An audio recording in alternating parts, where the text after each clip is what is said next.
बात समझो नया बता रही रही के सतावता करी कवनो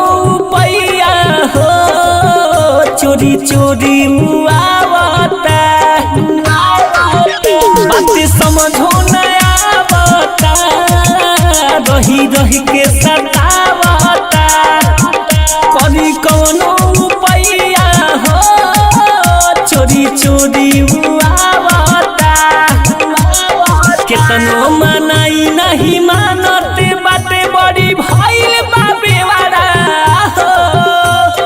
केतनो मनाई नहीं मानते बाटे बड़ी भइल बा बेवारा हो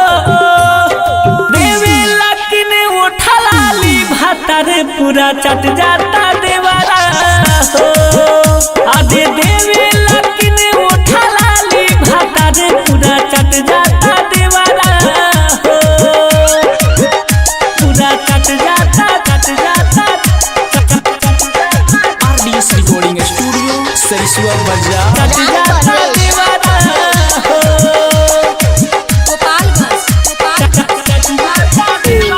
सेजिया के सुख नहीं मिलते बाटे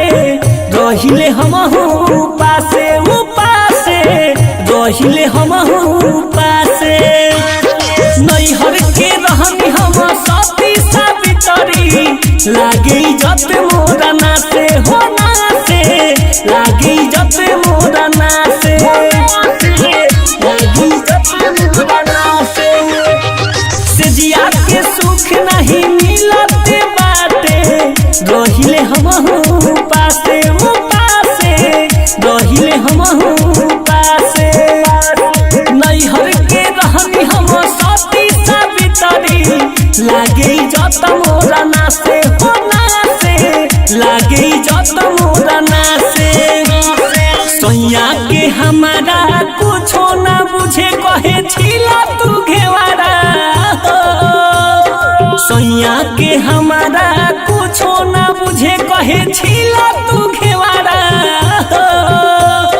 देवे लकिने उठा लाली भातर पूरा चट जाता देवारा हो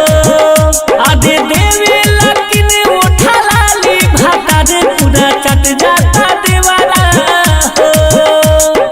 चट जाता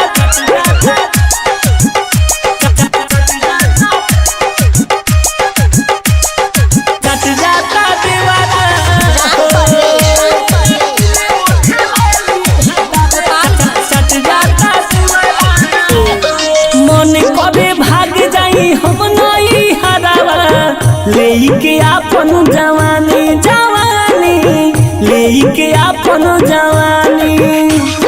छोड़ी सुफाऊ के हमारा कपारे पियौ तू गइल राजा धानी हाँ धानी पियौ तू गइल राजा धानी पियौ तू गइल राजा धानी मन कबे भाग जाई हम नई हरावा लेके आपन जवानी जवानी लेके आपन जवानी छोड़ी यूसुफऊ के हमारा कपारे पियौ तू गइल राजा धानी हो धानी पियौ तू गइल राजा धानी भटजी विशाल दिल आलम न माने बने करेला केवारा हो भटजी विशाल दिल आलम बने करेला केवारा हो देवे लकिने उठा लाली भातर पूरा चट जाता देवारा हो आधे देवे लकिने उठा लाली भातर पूरा चट जाता